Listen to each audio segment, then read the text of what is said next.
Ya. Buenas tardes, profesor. Vamos a dar inicio a cómo hacer la selección de una cadena de transmisión. Eh, Primero vamos a ver un ejemplo de selección. En nuestro caso, tenemos lo que es acá. Podemos ver que nos van a dar un acierte o podemos deducir un acierte solo mirando el funcionamiento de una faja o, en nuestro caso, una cadena. Podemos ver que acá dice reducir. Eso es nuestra reducción. ¿Qué quiere decir? Que para nuestra cadena va a haber una relación de reducción que es 1/30. Tenemos que acá dice center distance, distancia entre centros.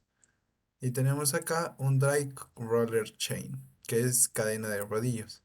Y podemos ver que el eje impulsado tiene 66 milímetros de diámetro y el eje que recibe la transmisión es el de diámetro 94, reduciendo en lo que es la imagen. Podemos ver que esto va a ser funcionamiento entre una empaquetadora ya de cajas. Entonces procedemos a mi siguiente compañero.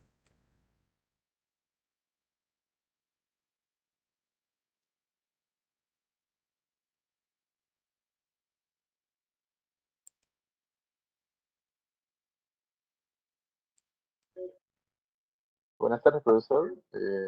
Hablaré de las partes y tipos de la cadena. Los tipos de la cadena a utilizar pues, sería la de rodillo de transmisión. La parte de arriba que pues, puede observar es los eslabones, de ahí de transmisión.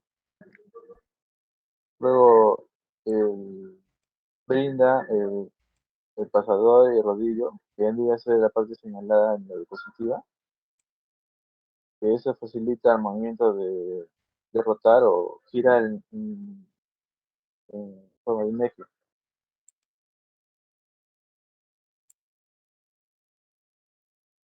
Fuente de alimentación y la potencia que genera el motor. Este es un motor eléctrico de 7.5 kilovoltios y el eje de transmisión es una parte mecánica que traduce el par generado por el motor. Este es un eje de transmisión 66 milímetros y 60 RPM, 50 RPM, disculpe. Eje impulsado. El eje impulsado es el eje de salida de la caja de cambios.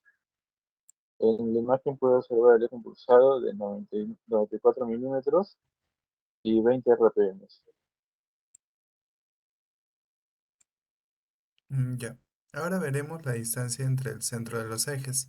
Como podemos ver en nuestro ejemplo ya nos da. Entonces, pero ¿cómo haríamos si es que nosotros lo tuviéramos que medir en una aplicación? Podemos tomar los extremos de los dos ejes, ya es el del eje de transmisión y del eje de impulsado, y quitándole el radio del eje de transmisión y quitándole el radio del eje de impulsado. Y así obtenemos la distancia entre los centros. También tenemos que tener en cuenta muchos otros factores. En nuestro caso, la frecuencia de funcionamiento por día. Nos da que vamos a hacer un funcionamiento de 4 veces al día. Y es decir, que nuestro motor va a funcionar o va a estar activado durante 1 hora o a 2 horas por, por 4 veces al día, es decir, 8 a 10 horas activadas. Tenemos que tener en cuenta algunos tipos de impactos. Es decir, si nuestra cadena va a soportar impactos. Puedes decir que por error las cajas pueden caer en la cadena o puede producirse algunos choques. Tenemos lo que es la relación de reducción. En nuestro caso, ¿por qué? Porque como vimos, las RPMs del eje de transmisión, como las RPM del eje impulsado, han disminuido de 50 RPMs a 20 RPMs. Tuvo una reducción de 30. Eso nos da a entender la relación de reducción, pero como teoría podríamos decir que es la relación de transmisión. Para algunos casos, si nosotros queremos, digamos, una relación en vez de reducción que sea más, podemos ponerle al eje que el eje de transmisión sea menor en diámetro que el eje de mayor de diámetro que el eje impulsado. Pero como en nuestro caso el eje de transmisión es menor en lo que es diámetro que el eje impulsado, por eso se trata de una relación de reducción.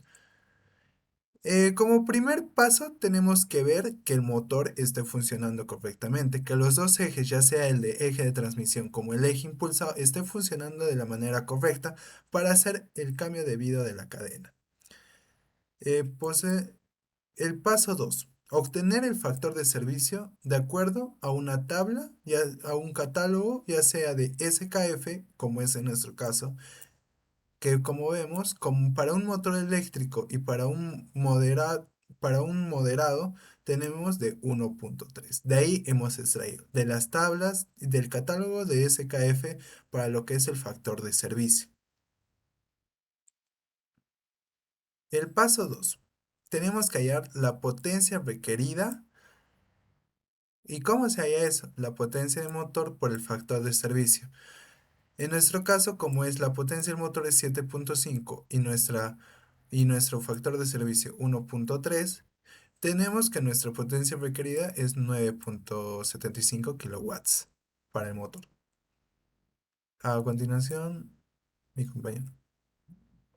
Buenos días, profesor. Yo le voy a explicar el paso 4 para escoger las cadenas.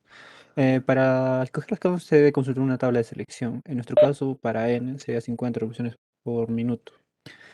La que hemos escogido es una potencia corregida de 9.75 kilowatts.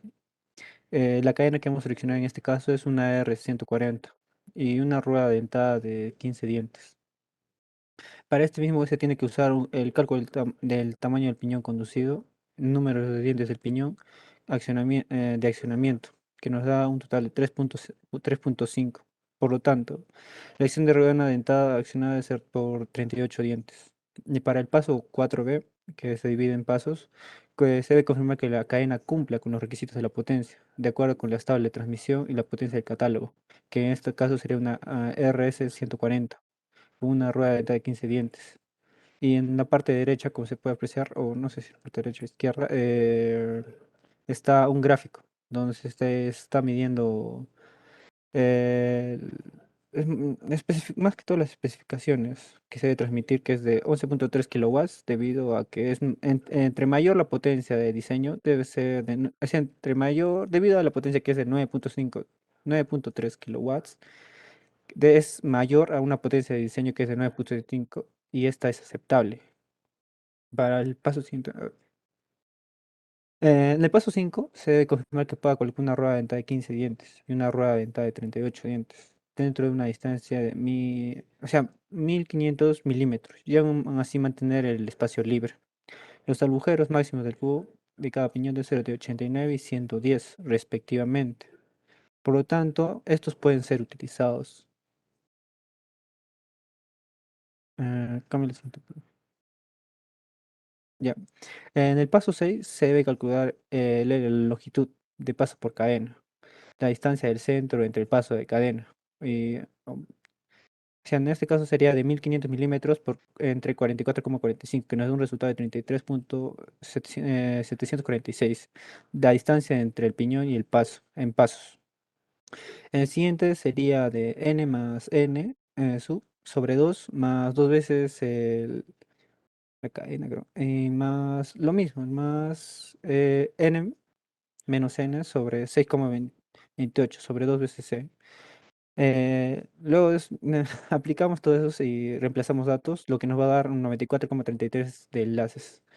Como se puede tener en las fracciones de enlaces, elija el siguiente número por más alto. Ejemplo, una usaría 96 tonos. La distancia del centro, las ruedas dentadas será de 1,636. La fórmula incluso está en la parte derecha, que está más, se puede apreciar de otra forma.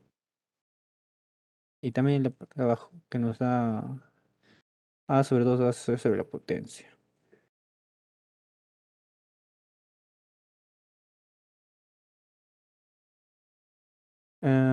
Para el paso 7 se verifica el catálogo y se decide el tipo de apropiado de la lubricación, manual o por goteo, dependiendo de lo que nos indique también.